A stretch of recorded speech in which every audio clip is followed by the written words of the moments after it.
From arguably the most famous, volatile, and culturally impactful maximum security prison in Nevada history, to a prison that houses a highly secretive and heavily restrictive solitary confinement block. Today, we dive inside the top 10 most dangerous prisons in Nevada and take a look at their dangerous. Case 1. Erica Covington and Ariana Taylor. May 15, 2023. Prison Facility. Florence McClure Women's Correctional Center, FMWCC, Clark County District Court, Nevada. There is a version of Las Vegas that exists only after 2 in the morning. The dinner crowds have gone home. The stage shows have ended. What's left is a quieter, stranger city. The one built for people who aren't ready for the night to be over, and for people who never intended to be part of anyone's story at all. Brian Altamirano Solano was 25 years old, and Las Vegas was not the city he grew up in. He had come to the United States from Nicaragua, in the middle of the long, uncertain process of seeking asylum, the kind of process that asks a person to rebuild an entire life from paperwork and patience, in a language that isn't yet fully theirs. Friends who knew him described someone still finding his footing in this country, still learning, still hopeful. On the night of May 14th into the early morning of May 15th, 2023, that hope brought him to the casino floor of Caesar's Palace, one of the most recognizable buildings on the Las Vegas Strip. He was not alone. Hotel surveillance cameras, the same cameras that watch every inch of every casino floor in this city, day and night, without blinking, captured him at around 2:36 in the morning, walking with 2 young women towards the elevator banks. Their names were Erica Covington and Ariana Taylor, first cousins, both 20 years old. The 3 of them disappeared into a guest room together. For everyone else in the hotel, it was an unremarkable moment, one of thousands the cameras record every single night. For Brian, it would be among his last. What actually happened behind that door has never been fully placed on the public record. Prosecutors, even years later, never said which of the 2 women fired the weapon. What is known is what came after. Within roughly 10 minutes, the 2 women were seen on camera again, this time hurrying away from the room, and Brian Altamirano Solano did not check out that morning. He did not answer calls. He did not walk back through the casino floor into the daylight. It would be nearly 8 hours before anyone found him. Just before noon, a hotel housekeeper opened the door to begin the routine work of turning over a room for the next guest, and instead found a man who was no longer alive. The Clark County Coroner's Office would later determine the cause: a single gunshot wound to the chest. His death was ruled a homicide. For the Las Vegas Metropolitan Police Department, the investigation that followed moved with unusual speed, not because of some dramatic forensic breakthrough, but because of something almost mundane: a phone. Detectives began combing through social media connected to the surveillance images, and it didn't take long. On Ariana Taylor's Instagram, there was a photo posted the day before the killing. Taylor, wearing the exact same clothing and hairstyle captured by the hotel's cameras hours later. A second woman in that same photo was identified as Erica Covington. 2 strangers on a casino floor had become 2 names, 2 faces, 2 addresses. On May 17th, just 2 days after Brian's body was discovered, officers took both women into custody at an apartment on Simmons Street. Inside, they recovered a firearm magazine and articles of clothing matching what had been recorded on the hotel's cameras. And there was one more piece that tied everything together. A cartridge casing recovered from the hotel room matched a casing from a separate shooting just 5 days earlier, an incident in which Taylor herself had been the listed victim. The same weapon, it seemed, had passed through 2 very different scenes in less than a week. When detectives sat Covington down for questioning, she denied any involvement at first. Confronted with the surveillance footage, she changed her account. She and Taylor, she said, had met Brian near the hotel's valet stand. He spoke only Spanish. Communication had been difficult, handled partly through a translation app on Taylor's phone. Beyond that, when detectives pressed her about what happened once the 3 of them were inside the room, she stopped answering and asked for a lawyer. Taylor's interview, conducted the following day, went differently. She acknowledged she had been there with Covington, but when detectives raised specific pieces of evidence, she told them she had been in a car accident and that her memory of the night was unreliable. Pressed on the shooting itself, she said she didn't recall, and told detectives in so many words that it was their job to figure it out, not hers to explain. A Clark County grand jury didn't see it that way. In June, the 2 women were indicted on charges of murder with the use of a deadly weapon, robbery with the use of a deadly weapon, and burglary while in possession of a firearm. Weeks later, prosecutors amended the indictment to add a charge of first-degree kidnapping, resulting in substantial bodily harm, the legal language for holding someone against their will for the purpose of committing a robbery that leaves them seriously injured. It was, in the coldest possible terms, an accusation that Brian had not simply been killed. He had been used. The case moved through Nevada's legal system for more than a year. In November of 2024, both Covington and Taylor agreed to plead guilty to second-degree murder rather than risk trial on the original first-degree charges. It meant avoiding the possibility of a life sentence, but it also meant, finally, a resolution for a family that had been waiting a year and a half for answers that would never fully come. On January 23, 2025, they stood before Clark County District Court Judge Tiara Jones at the Regional Justice Center in Las Vegas. Brian's father, Victor Altamirano, had traveled to be there in person. His mother and brother joined by video from out of state, unable or unwilling to be in the same room as the two women who had taken his life. Victor did not mince words when he addressed the court. It wasn't enough just taking his belongings, he said. They had to kill him. I ask for justice for my son. Brian's mother, Nellie Altamirano, spoke of a grief that had reshaped her entire life. The pain that I felt was so deep, she said. I felt like I just lost my life. I had so many questions. Why? Why my son? Erica Covington offered a brief statement of her own before sentencing. I would like to send my condolences to Brian's family, she said. It was a short sentence, delivered in a courtroom that had spent 18 months waiting to hear it. Judge Jones handed down the sentence agreed upon in the plea deal, 10 to 25 years in prison for each woman, with parole eligibility beginning in 2033, credited for time already served since their arrest. Investigators never did resolve, at least publicly, which of the two cousins pulled the trigger. Under Nevada law, that distinction didn't have to be made. When two or more people act together in a killing, the law allows prosecutors to hold each of them equally responsible, a legal principle built for exactly this kind of case, where the truth of who did what in a locked hotel room may never be fully known to anyone outside that room. The story did not end with sentencing. Detectives, during their investigation, had recovered two explicit videos from Brian's phone involving Covington and Taylor, details that painted a more complicated picture of the hours leading up to his death, though prosecutors never publicly connected those videos to a specific motive. And months after the sentencing hearing, Brian's family took their grief in a new direction, filing a wrongful death lawsuit against Caesars Entertainment. The suit alleged that hotel policy prohibited anyone under 21 from loitering on the casino floor, and that on the night of May 15th, the property had nonetheless allowed two underage women onto the floor, where they encountered Brian near the valet stand. Caesars Entertainment did not respond publicly to the allegations. It's a detail worth sitting with, not because it changes what happened to Brian Altamirano Solano, but because it's a reminder that accountability in a case like this doesn't end neatly with a sentencing hearing. It ripples outward into questions about who else had a chance to stop what happened that night and didn't. Brian came to this country hoping for a future. What he found, in a hotel room built to promise excitement and escape, was the opposite. His name is now part of the public record of Las Vegas, not as a headline, but as a son, a brother, a man whose family is still, all these years later, asking the same unanswered question his mother asked in that courtroom. Why him? We've noticed that most of you watching haven't subscribed to Cold Case Hour yet. Before we move on to the next case, take just 2 seconds to make sure you're subscribed so you never miss another gripping true crime documentary. If you're enjoying the stories we bring you, don't forget to like this video and leave a comment. We'd love to hear your thoughts. Case 2. Shaila Hernandez Rivas.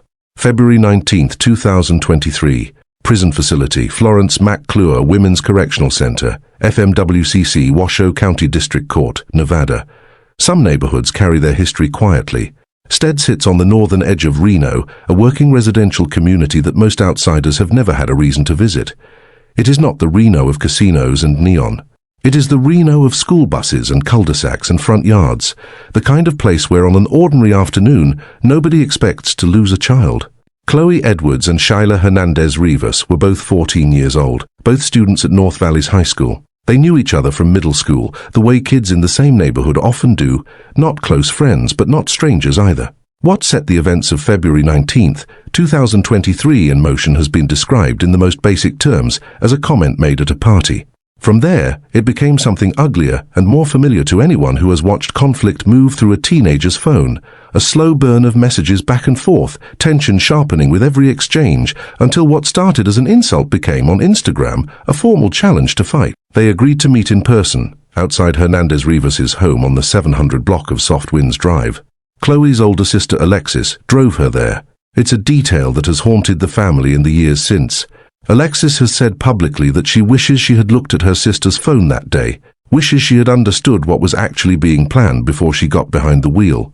In hindsight, she said she would have stopped Chloe from walking out the front door. But she's also wondered aloud whether Chloe would have simply gone alone. A group of other teenagers gathered to watch, the way arguments now so often gather an audience, several recording on their phones, treating the confrontation the way conflict among young people increasingly gets treated, as something to capture rather than to stop. Within seconds of the fight beginning, Hernandez-Rivas produced a knife she had brought with her and struck Chloe multiple times, wounding her in the chest and neck. According to a body cam recording later reviewed by prosecutors, Hernandez-Rivas was heard afterwards saying, "I got that bitch." Words prosecutors would go on to argue reflected calculation rather than panic, a moment of triumph rather than fear. Chloe's sister and a friend got her into a car and rushed her home, where her mother and arriving paramedics fought to save her life. It wasn't enough. She died from her injuries. When Reno police officers arrived at the Hernandez-Rivas home, they found something that would become central to the case in the months ahead. Surveillance footage from the property and cell phone video captured by the teenagers who had gathered to watch, footage that documented nearly the entire encounter from multiple angles. The community's response came quickly and visibly. Friends and family organized a candlelight vigil at North Valley's regional park, asking those who came to bring photographs of Chloe and something to light. What emerged from that vigil wasn't only grief. It was a demand for accountability and a wider conversation about bullying among teenagers that Chloe's mother and sister have continued to raise ever since. Justice for Chloe appeared on T-shirts worn by classmates and family members alike, a phrase that would follow the case through every hearing that followed. Because Nevada statute allows prosecutors to charge minors as young as 14 as adults in cases where a deadly weapon results in death, Washoe County District Attorney Christopher Hicks made the decision to move the case out of the juvenile system entirely. "The law affords us the ability to treat them as an adult," Hicks said publicly at the time. In December of 2023, Hernandez-Rivas pleaded guilty as an adult to a charge of challenge to fight with a deadly weapon resulting in death, a charge that carries severe enhancement specifically because a weapon was involved in what began, on paper, as an agreed-upon physical fight. Her sentencing hearing, held before Washoe County District Court Judge Kathleen Draculic on February 22, 2024, brought two sharply different portraits of the same girl into the same courtroom. A criminal and forensic psychologist, Dr. Marta Mahaffey, testified about Hernandez-Rivas's upbringing, describing her as cognitively and emotionally immature for her age, with a mental age closer to 11 at the time of the killing. The evaluation detailed a diagnosis of depression at 12 years old, medication that followed, and a pattern of alcohol and marijuana use that had begun even younger, which the defense argued she had turned to as a way of coping with that depression. It was, defense attorneys argued, the profile of a deeply troubled child who had made a catastrophic decision, not a calculating killer. Prosecutor Travis Lucia argued the opposite in his own remarks to the court, describing the encounter as calculated and pointing to Hernandez-Rivas's demeanor in the aftermath as evidence she had, in his words, reveled in what had happened. Chloe's sister Alexis delivered a victim impact statement that has stayed with everyone who has followed the case since. "People say both families lost a child," she told the court, "but I just don't feel like that is 100% true. I am looking at your breathing while I'm talking about my dead baby sister."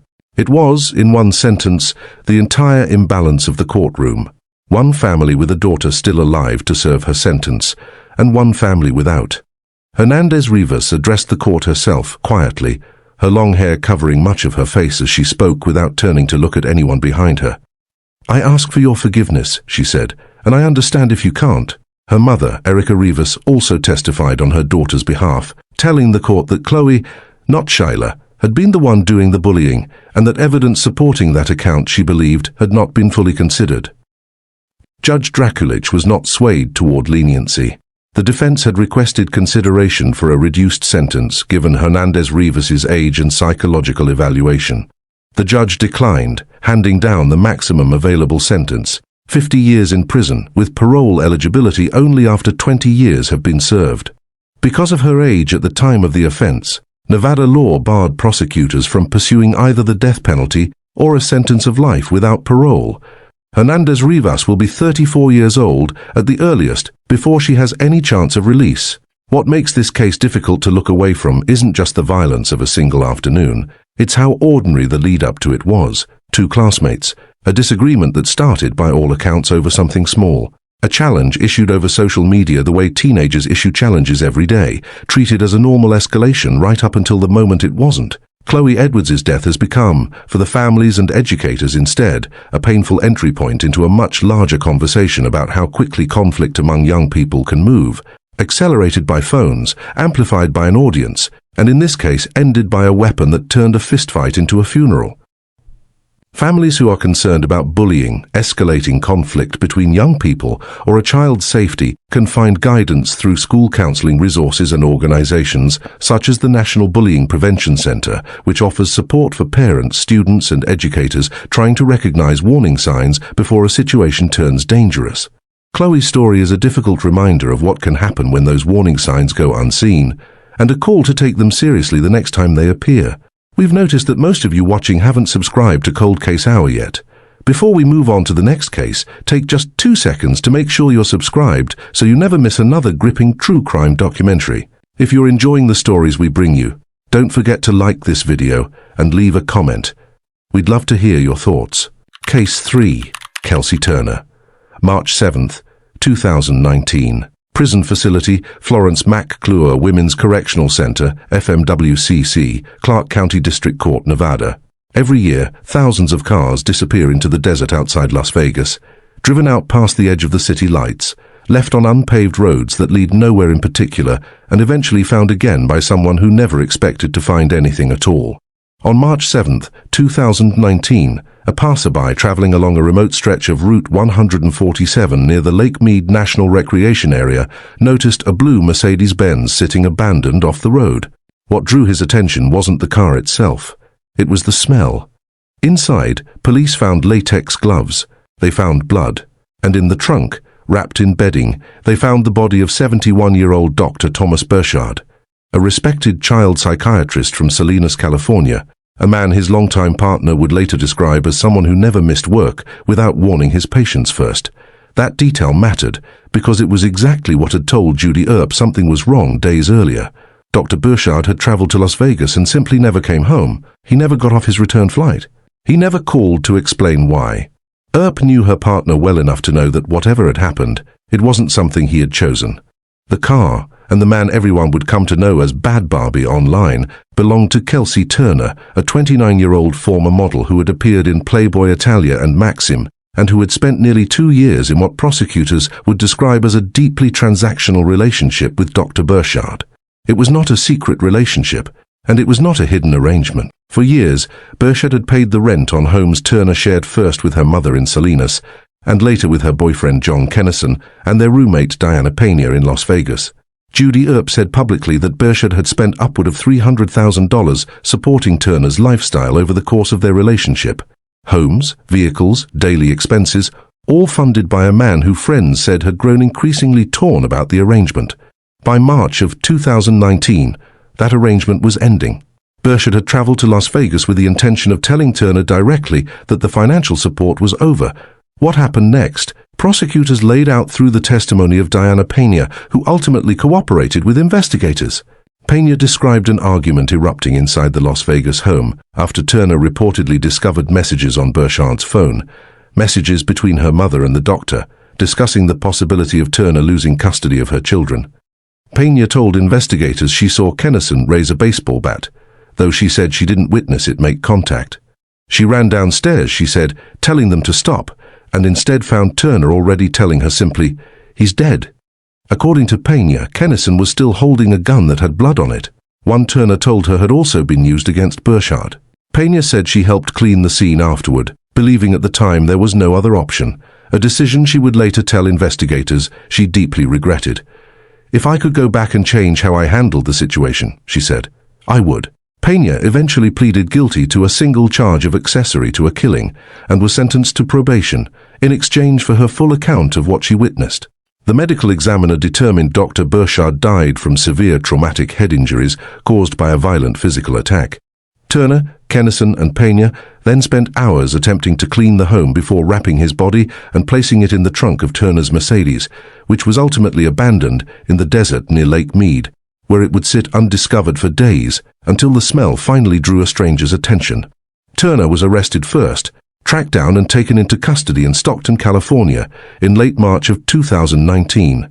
Kennison was arrested the following month. Investigators found a bedroom door in Turner's home that appeared to have been torn from its hinges, a small physical detail that spoke to just how violent that final confrontation had become. Kennison ultimately pleaded guilty and was sentenced to 18 to 45 years in prison. Turner, facing the possibility of a first-degree murder trial, chose instead to enter what's known as an Alford plea to second-degree murder, a legal mechanism that allowed her to avoid formally admitting guilt to the physical violence itself, while acknowledging that prosecutors had more than enough evidence to convict her if the case went to trial. It was a plea built for exactly this kind of situation, where the defendant's role wasn't as the one who swung the bat, but as the one who, according to witnesses, insisted the violence continue. At her sentencing hearing on January 10, 2023, Clark County Chief Deputy District Attorney Pamela Weckerly did not hold back in describing what the state believed Turner's role had truly been. She was content to leave someone she knew for a number of years, who supported her and her child financially for a number of years, to rot in the back of the car in the desert that he paid for, Weckerly told the court. Turner, now 29, cried through much of the hearing, but made no formal statement.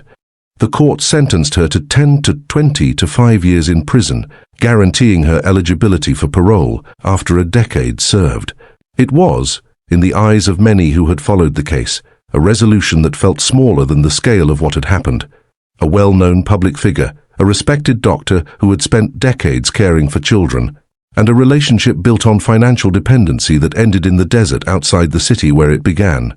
Dr. Burchard's family and Judy Earp have continued to speak publicly about him in the years since, not as a cautionary tale, but as a man remembered for decades of quiet dedication to his young patients, a legacy they've said they refuse to let be overshadowed by the manner of his death. Kelsey Turner remains incarcerated at Florence McClure Women's Correctional Center in North Las Vegas. We've noticed that most of you watching haven't subscribed to Cold Case Hour yet.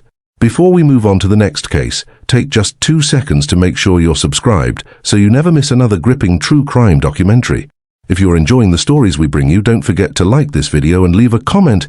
We'd love to hear your thoughts. Case 4. Christine Sanchez, December 22, 2017. Prison Facility, Florence McClure Women's Correctional Center, FMWCC, Clark County District Court, Nevada. In the eastern reaches of the Las Vegas Valley, away from the Strip and the tourists, there are neighborhoods most visitors never see, quiet residential blocks where the city's actual daily life happens. Del Santos Drive was one of those streets, and on the evening of December 22, 2017, it became the site of one of the most disturbing cases of violence in Clark County's recent history. Christine Sanchez, then 47 years old, known to those close to her by the nickname Lady Mousy, shared a home on Del Santos Drive with several people, including 3 roommates. 34-year-old Cardell Jones, 43-year-old Natasha Henry, and 39-year-old Stanley Herring Jr. Police would later describe the property as a known problem house, not tied, they said, to any gang activity, but to an ongoing pattern of conflict among the people living there. According to investigators, the tension in the weeks leading up to that December evening centered on something that might sound almost mundane against what followed, a dispute over respect, over how the property and its residents were being treated by the people sharing it. That final evening, an argument broke out. Sanchez left the room. According to prosecutors, she retrieved a handgun from her private quarters, returned, and shot Cardell Jones. She then turned the weapon on Stanley Herring Jr. Prosecutors say she reloaded the gun and made her way to a bedroom, where she shot Natasha Henry as well. 2 women who were also in the house at the time fled as the violence began. The homeowner, in another part of the residence, told police he heard the shots and moments later found Sanchez approaching him, asking him calmly to take care of her dog, because she said she was going to jail for what she had just done. When Las Vegas Metropolitan Police officers arrived, they found all three of Sanchez's roommates had not survived. Sanchez had already fled on foot to a nearby neighborhood, where officers located and arrested her without incident. What made the case even more troubling to investigators was Sanchez's history. 6 months earlier, she had been charged with the attempted killing of her boyfriend after a stabbing, a charge that was ultimately dropped.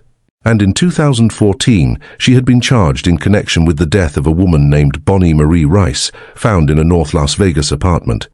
Though a witness had identified Sanchez as a suspect, DNA testing could not conclusively link her to the scene, and that case, too, was eventually dismissed for insufficient evidence, dismissed only months before the events on Del Santos Drive unfolded. Given the scale of the case, 3 lives lost in a single night in what prosecutors described as a methodical room-by-room act of violence, Clark County prosecutors initially pursued the death penalty. Had that path continued to its conclusion, Sanchez would have become the only woman in the state of Nevada under an active death sentence, joining a historical footnote that includes only one woman ever executed in the state's history, more than a century earlier. The case did not move quickly.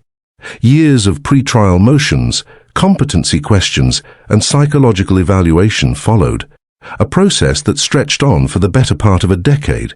Finally, in April of 2026, Sanchez agreed to plead guilty to 3 counts of murder with the use of a deadly weapon, in exchange for prosecutors formally taking the death penalty off the table. At her sentencing hearing on June 4, 2026, before Clark County District Court Judge Tierra Jones, Sanchez addressed the court directly. "Your Honor, due to the lifestyle I was living at the time and my interactions with the victims, I'd like you to know I was in fear for my life and the life of my loved ones," she said. "That may not be justified, that may not justify my actions, but as a single mother, it is what I felt was necessary at the time." For the families who had waited more than 8 years for this moment, the explanation offered little comfort. Stanley Herring's mother, June Griffin, told the court plainly that no outcome in that courtroom would ever bring her peace.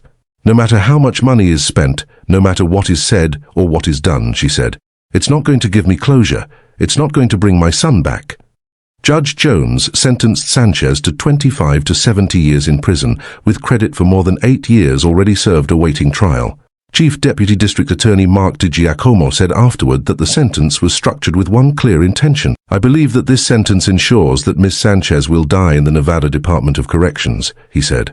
Sanchez's own defense attorney, Lance Meningo, said his team had worked instead toward an outcome that preserved at least the possibility, however distant, that Sanchez might one day reunite with her family. Christine Sanchez is now held in the maximum security wing of Florence McClure Women's Correctional Center, a case that stands as one of the rare instances in Nevada history where prosecutors seriously pursued capital punishment against a woman, and a sobering reminder of how a private, unresolved conflict inside a single home can end in a loss that touches 3 separate families for the rest of their lives.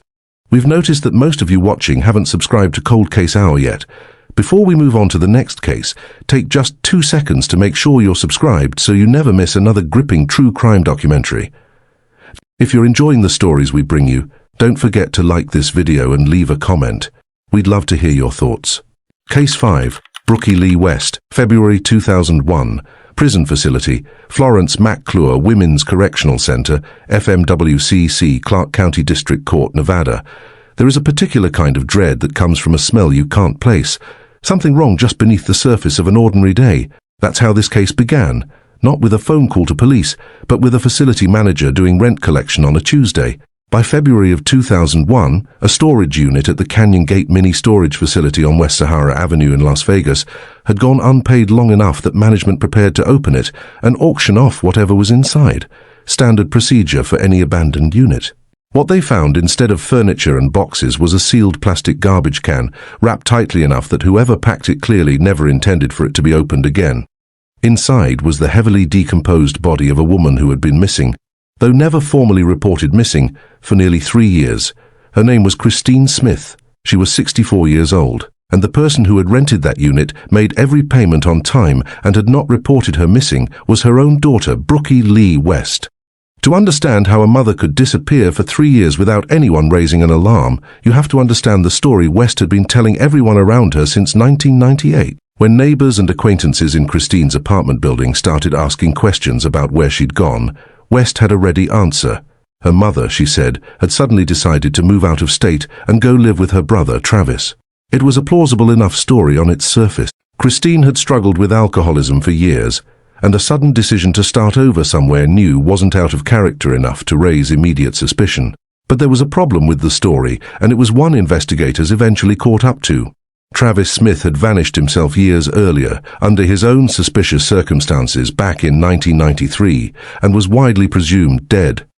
West's account of her mother moving in with a brother nobody could locate simply didn't hold up once detectives began pulling the thread. And there was a much simpler thread to pull first: the money. For nearly 3 years after her mother's disappearance, West had continued cashing Christine's monthly Social Security and pension checks, forging her signature to keep the payments coming. It was methodical, it was patient, and it required, every single month, an active decision to keep the deception going rather than come forward. When the case went to trial, one piece of forensic evidence became central to unraveling West's timeline entirely.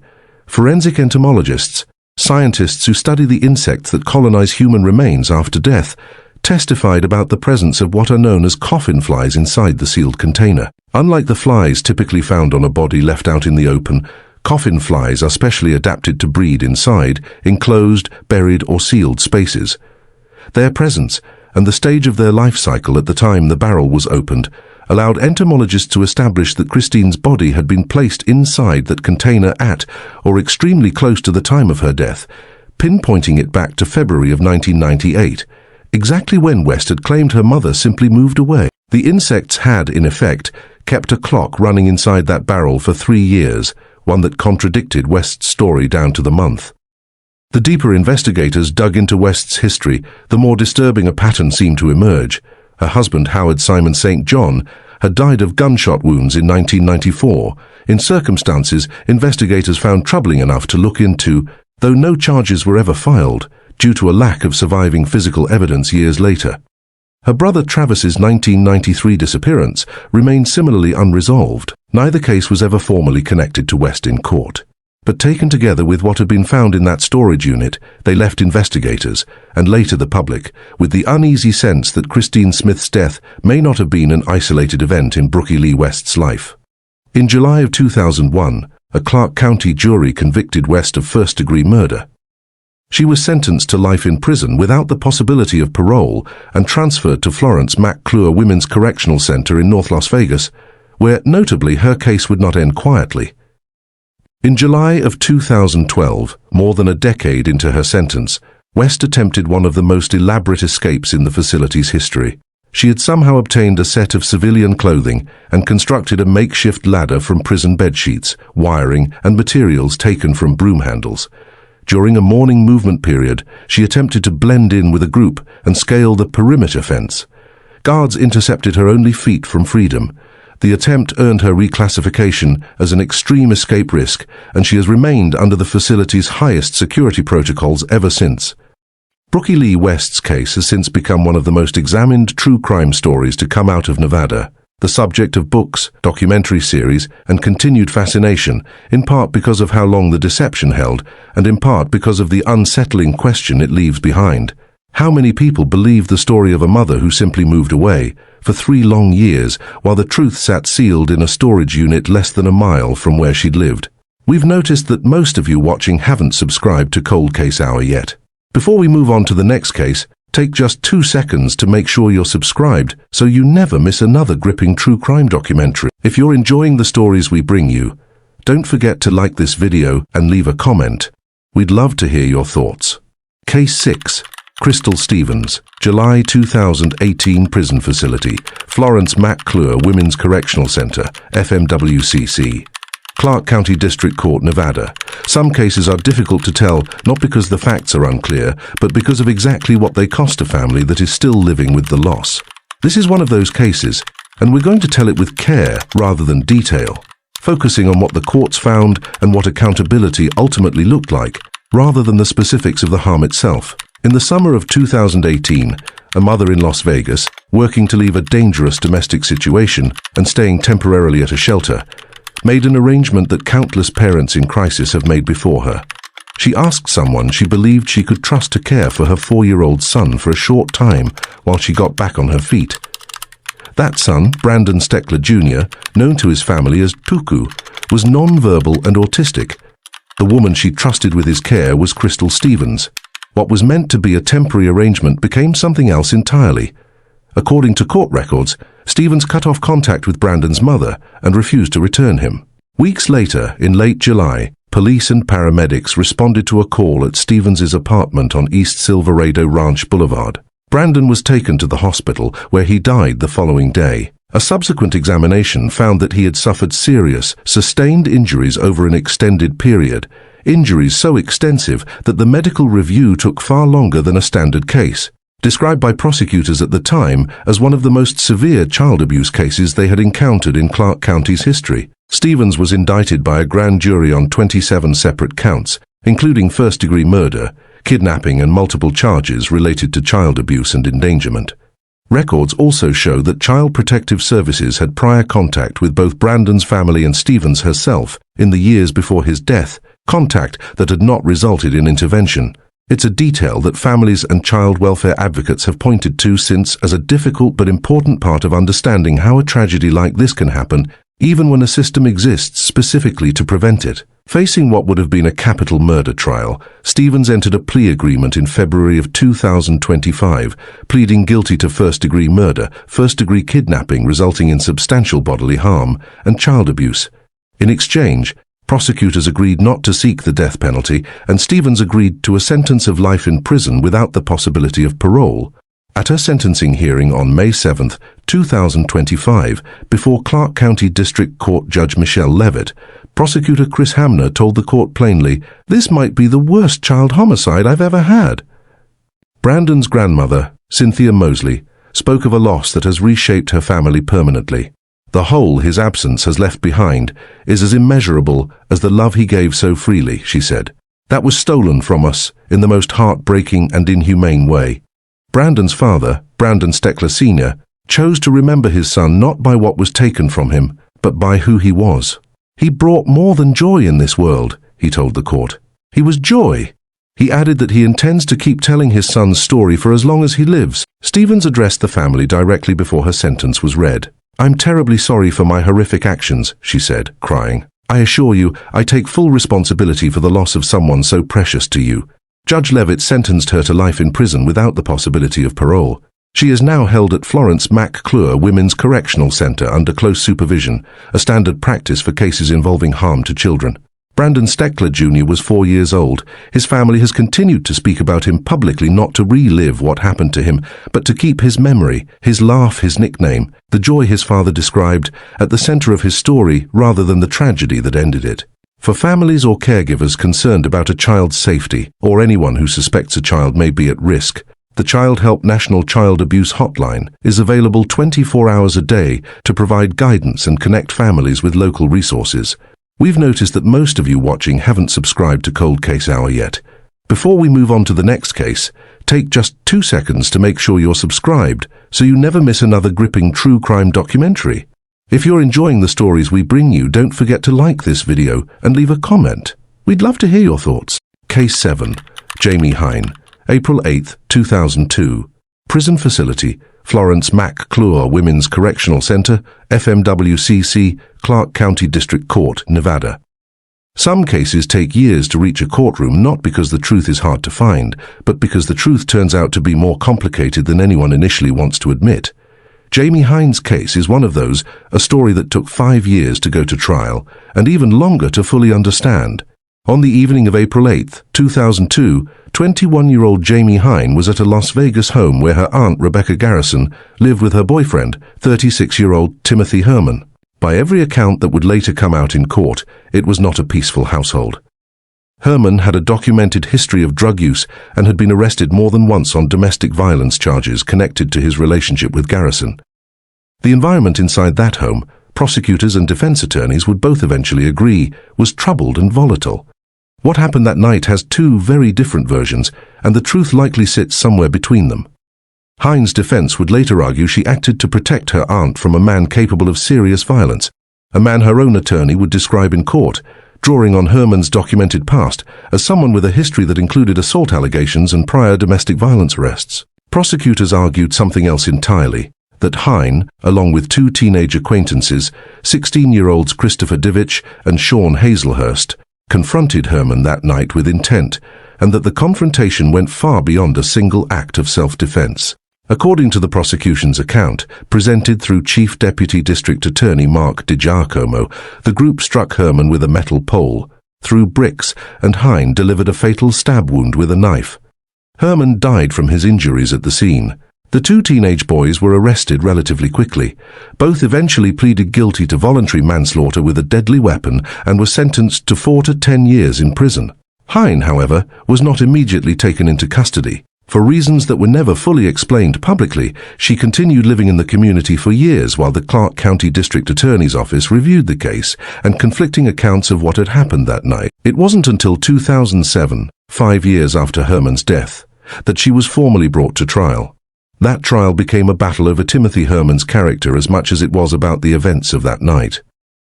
Hein's defense attorney, David Chesnoff, painted Herman in the darkest possible terms for the jury, describing him as a convicted felon with a history of violence, alleging he had bragged about assaults, including one involving a minor, and had a pattern of using intimidation against those around him.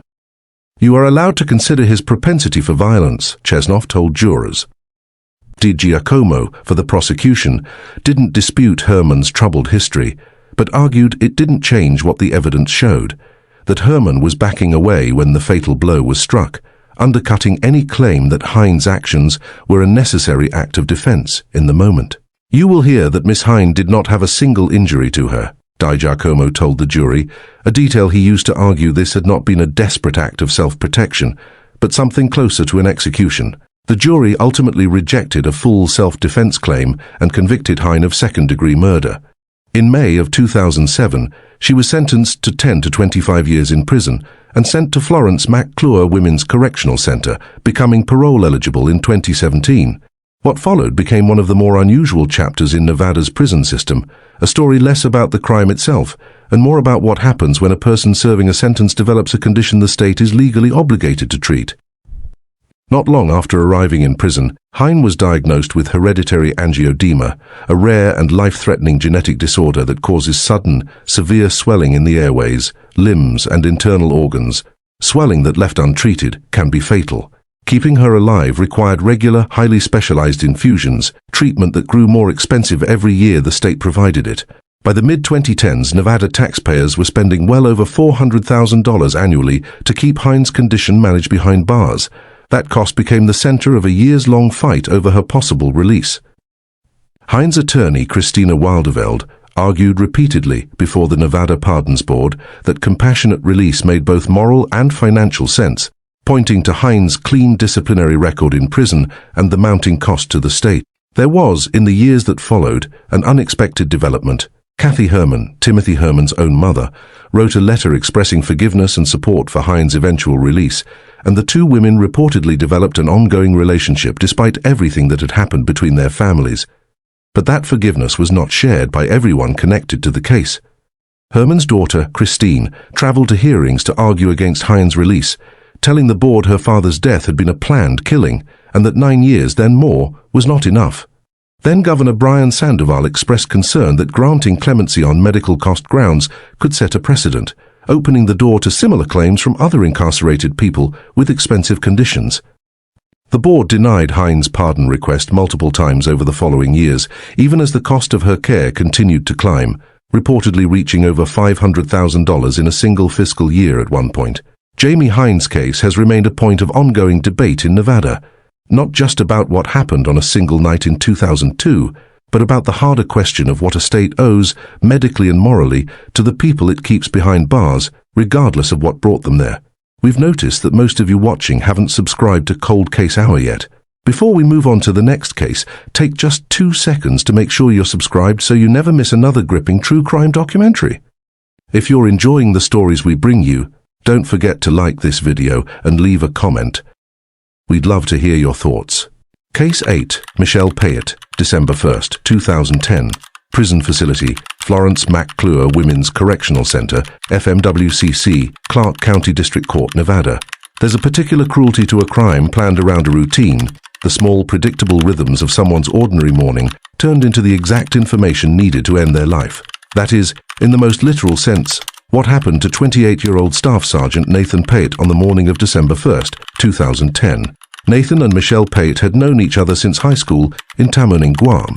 High school sweethearts who married in 2006. They had built a life together in Las Vegas, raising 4 children, ages 2 through 9 at the time of his death. Nathan had joined the Air Force in 2002 and was, by 2010, the assistant non-commissioned officer in charge of the strike aircraft maintenance supply section at Nellis Air Force Base, working the graveyard shift to support his family. Investigators who looked into his background afterward found nothing but a consistent picture. A devoted father, a dedicated husband, a man whose phone, detectives said, was filled with nothing but photos of his wife and children. What Nathan didn't know was that his wife had, for months, been planning his death. According to prosecutors, Michelle had become involved with a co-worker, Michael Rodriguez, and the two had begun discussing what they called getting rid of Nathan as early as October of that year, driven, investigators said, both by the relationship and by the roughly $400,000 in military life insurance and death benefits his passing would provide. Over the following weeks, Michelle recruited 2 more people into the plan. Corey Hawkins, who would ultimately be identified by prosecutors as the person who fired the fatal shots, and Jessica Austin, who was dating Hawkins at the time. On the morning of December 1st, as Nathan prepared for his shift, Michelle sent a series of text messages to Rodriguez, updating him in real time on her husband's movements inside their own home. "He's rushing to get out the door. Lol," one message read. As Nathan stepped into the garage and opened the door to leave, Rodriguez and Hawkins were waiting outside in the dark. He was shot multiple times, the first round striking him in the neck as he was putting on his shoes. Despite his injuries, Nathan managed to make it back inside the house before collapsing in front of his children. Michelle's panicked 911 call was later played publicly during the trial. "Oh my God," she could be heard saying. "He's not talking. His eyes are open. Oh God, please." Paramedics arrived within minutes and rushed him to the hospital, but he did not survive. For a time, Michelle Pate was treated by those around her as a grieving widow. That changed within 48 hours, once digital forensic investigators recovered the deleted text messages between her and Rodriguez, laying out months of planning in her own words. She was arrested and, according to arrest reports, admitted during questioning that she and Rodriguez had discussed the plan since October and that she stood to collect roughly $400,000 from his death benefits, with an additional $250,000 from a separate policy. The case that followed implicated all 4 people involved. Michael Rodriguez went to trial first in September of 2015 and was convicted on charges of first-degree murder, conspiracy to commit murder, and burglary while armed with a deadly weapon. Facing a possible death sentence, he later agreed to accept life in prison without parole in exchange for prosecutors withdrawing their pursuit of capital punishment. Corey Hawkins, described by prosecutors as the person who fired the shots that killed Nathan, also received life in prison without parole. Jessica Austin pleaded guilty to a conspiracy charge and received a lesser sentence. Michelle Pate herself avoided a possible death sentence by pleading guilty to first-degree murder with the use of a deadly weapon and conspiracy to commit murder. At her sentencing on March 3, 2016, before Clark County District Court, she sobbed as she addressed the court. "I made a huge mistake and a really bad choice, and I'm truly sorry," she said. Judge Douglas Herndon was unmoved, calling her actions incredibly unfathomable before sentencing her to life in prison without the possibility of parole. Nathan's family attended every hearing throughout the years-long process. His mother, Carmelita Villagomez Payet, described her son during one sentencing as an obedient, respectful young man, a cultural dancer who loved surfing and snowboarding, and who had built his entire adult life around caring for the people he loved. Chief Deputy District Attorney Michelle Fleck, addressing the court during a later co-defendant sentencing, summarized the case in a single line that captured its central tragedy. Nathan Pate's own wife, she said, was the most culpable person in this case, the one who had turned a devoted husband's ordinary morning routine into the blueprint for his death.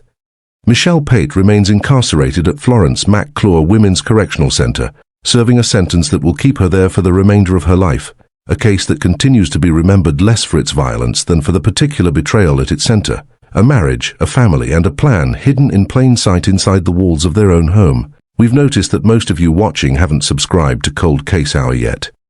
Before we move on to the next case, take just 2 seconds to make sure you're subscribed so you never miss another gripping true crime documentary.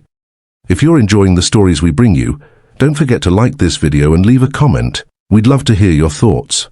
Case 9. Kayla O'Leary, March 26, 2024. Prison Facility, Florence McClure Women's Correctional Center, FMWCC, Clark County District Court, Nevada. Some crimes are almost impossible to make sense of, not because the facts are hidden, but because there's simply no story behind them at all. No motive, no history, no thread connecting the person who caused the harm to the person who suffered it. This is one of those cases, and it left an entire West Valley neighborhood shaken by how little sense it made. Raul Cardoza Lopez was 41 years old, a carpet cleaner who, on the afternoon of March 26, 2024, pulled his work van into an apartment complex near Fort Apache Road and Twain Avenue. He was there with his brother, preparing to give a resident an estimate, an entirely routine part of an entirely ordinary workday. He had no connection to the property beyond that appointment, and no reason to believe the afternoon would be anything other than routine. At around 4 o'clock, according to Las Vegas Metropolitan Police, a 27-year-old woman named Kayla O'Leary approached the van and shot Cardoza Lopez. He was struck in the neck and later died from his injuries. A rideshare driver, who happened to be parked nearby, captured the entire moment on dash camera footage, video that would later be released publicly and would go on to underscore just how sudden and unprovoked the attack had been. On the recording, the driver can be heard reacting in real-time shock. "Holy," he says, "oh my God." O'Leary fled the scene on foot immediately after the shooting. Police mounted a search that included a helicopter unit, which eventually located her a short distance away. Officers ordered her to the ground. She complied, and a handgun was recovered from her waistband, along with ammunition matching a cartridge casing found at the scene of the shooting. As detectives began building the case, one detail stood out immediately. There was no indication O'Leary and Cardoza Lopez had ever met, spoken, or crossed paths before that afternoon. Lieutenant Jason Johansson, addressing the case publicly, confirmed that police had no indication at all that the victim had any prior interaction with the woman accused of killing him. It appeared by every available account to be a random act of violence against a man who simply happened to be parked in the wrong place. Court records also revealed that O'Leary had a documented history with the justice system prior to that day, including a prior arson-related conviction, for which she had been released on parole only a few months earlier, in December of 2023, along with earlier charges involving domestic battery and grand larceny. In July of 2024, a Clark County grand jury indicted O'Leary on murder charges.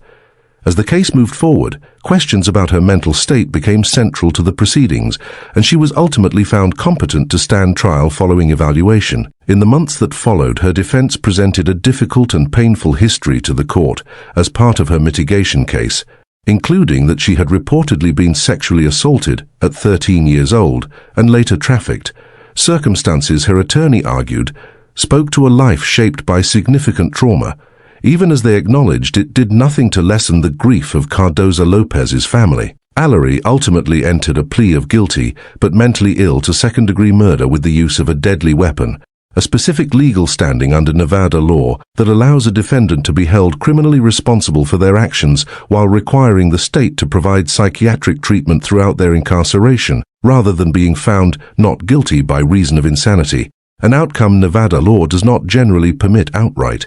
At her sentencing hearing on August 21, 2025, Kayla O'Leary, then 28, stood handcuffed before Clark County District Court Judge Tierra Jones and asked the court for mercy.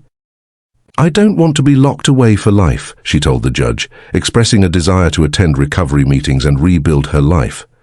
Deputy District Attorney Cassandra Acosta pushed back firmly on any suggestion that circumstances had somehow made Cardoza Lopez responsible for what happened to him. "Raul was in his car, minding his own business," Acosta told the court. "He did not put himself in harm's way. He did not provoke this attack." Cardoza Lopez's daughter Ingrid delivered a victim impact statement that captured the quiet, permanent weight of what her family had lost. "Since losing him, every single day feels heavy," she said. "I will never hear his laugh again, never feel his hugs, never call him when I hear his advice." Judge Jones, addressing the courtroom before issuing her ruling, called the case exactly what it appeared to be from the very beginning. "It was a very random act against somebody who was going to work," she said. "And this is a tragic situation all the way around." The court sentenced Allery to 120 months to life in prison for second-degree murder, with an additional consecutive term of 72 to 180 months for the deadly weapon enhancement, a combined sentence that will keep her incarcerated for at least 15 years before any possibility of release, and potentially far longer. She was also ordered to pay more than $16,000 in restitution to Cardoza Lopez's family, receiving credit for the time she had already spent in custody awaiting trial. Raul Cardoza Lopez's death remains, for the Las Vegas community and for his family, a case defined less by motive than by its total absence. A reminder that sometimes the hardest losses to carry are the ones that never come with an explanation attached. We've noticed that most of you watching haven't subscribed to Cold Case Hour yet. Before we move on to the next case, take just 2 seconds to make sure you're subscribed so you never miss another gripping true crime documentary. If you're enjoying the stories we bring you, don't forget to like this video and leave a comment. We'd love to hear your thoughts. Case 10. Jovan Trevino, July 19, 2021. Prison Facility, Florence McClure Women's Correctional Center, FMWCC, Clark County District Court, Nevada. This final case involves the deaths of 2 very young children. We're going to present it factually and with restraint, focused on the legal record and the accountability that followed, rather than on dramatized detail. On the evening of July 19, 2021, Henderson police were called to a home on Calamus Palm Place by the children's father, Christopher Fox, who reported a medical emergency. When first responders arrived, they found Jovan Trevino's 2 young children, 4-year-old Christopher Fox III and 1-year-old Gehanna Fox, inside the home. Both children were pronounced dead at the scene. Jovan Trevino, the children's mother, was not at the home when police arrived. She had left the residence and driven to Bullhead City, Arizona, where she voluntarily checked herself into a hospital. According to a police arrest warrant, she told hospital staff and later investigators what had happened to her children, and a search of the family home turned up a written note Trevino had left behind. At the time of the killings, Trevino was employed by Nevada's Department of Family Services. Following her arrest, Chief Deputy District Attorney John Giordani described the case to reporters as one of the most severe instances of a parent killing their own child he had encountered in his career. Trevino was charged with 2 counts of open murder. The legal process that followed extended across several years, largely due to extensive questions surrounding her competency to stand trial. She was ordered into psychiatric treatment at a state forensic facility, where she remained under evaluation and care until courts ultimately determined she was competent to proceed with her defense. In March of 2026, facing what could have been a capital murder trial, Trevino pleaded guilty to 2 counts of first-degree murder, 1 for each of her children. At her sentencing hearing on May 12, 2026, before Clark County District Court Judge Carly Kearney, Trevino addressed the court directly, her voice breaking with emotion. "On Monday, July 19, 2021, my baby's precious innocent lives were taken at the hands of their mommy," she said. "I truly was not in the right mind, in the darkest place that I've ever been, which is evident by the horrific crime that I did commit." The children's grandmother, Shauna Fox, spoke to the court about the loss that has permanently reshaped her family, noting that Christopher would have turned 10 years old that year, and Gehanna would have turned 7. She told the court plainly that Trevino had failed miserably in her role as their mother. Christopher Fox, the children's father, testified that he had since relocated multiple times, trying to find some sense of a fresh start, only to find the tragedy following him wherever he went. "I just keep going day by day," he told the court, "just remembering who my kids were." He asked only that the court remember his children as the joyous, loving kids they had been. Judge Kearney sentenced Trevino to 2 consecutive terms of life in prison without the possibility of parole. Addressing her directly before the hearing concluded, the judge said, "I will remember your case forever." Jovan Trevino is now incarcerated at Florence McClure Women's Correctional Center under high-security restrictive housing, where she is expected to remain for the remainder of her life. Cases involving the loss of a child are among the hardest to sit with, and they matter precisely because they're hard. If you or someone you know is a parent or caregiver struggling with overwhelming stress, postpartum mental health challenges, or thoughts of harming a child, help is available and confidential through the National Maternal Mental Health Hotline and through the 988 Suicide and Crisis Lifeline, which offers support around the clock. Reaching out early can change the outcome of a story like this one. We've noticed that most of you watching haven't subscribed to Cold Case Hour yet. If you've made it through all 10 of these cases with us today, take just 2 seconds to make sure you're subscribed, so you never miss the next gripping true crime documentary from Cold Case Hour. If you're enjoying the stories we bring you, don't forget to like this video and leave a comment. We'd love to hear your thoughts. And which case from today stayed with you the most? 10 cases, 10 courtrooms across the state of Nevada, 10 women whose names are now permanently attached to case files, sentencing transcripts, and the memories of families who will never get their loved ones back. What's striking, when you step back and look at these cases side by side, isn't just the violence itself. It's how different the roads leading to that violence actually were. Erica Covington and Ariana Taylor, barely into adulthood, caught up in a robbery that ended in a hotel room on the Las Vegas Strip.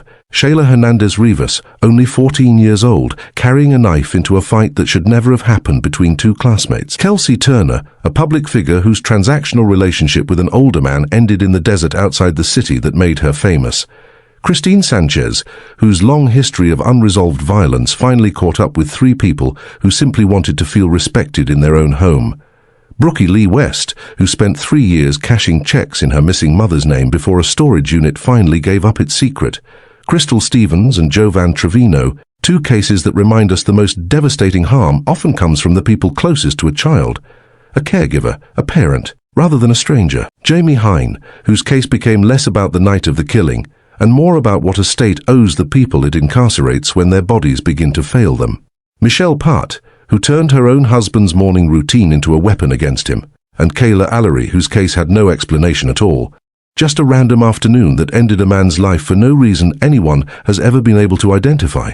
Nevada is not unique in producing cases like these. Every state carries its own record of violence, its own list of names that a community won't forget.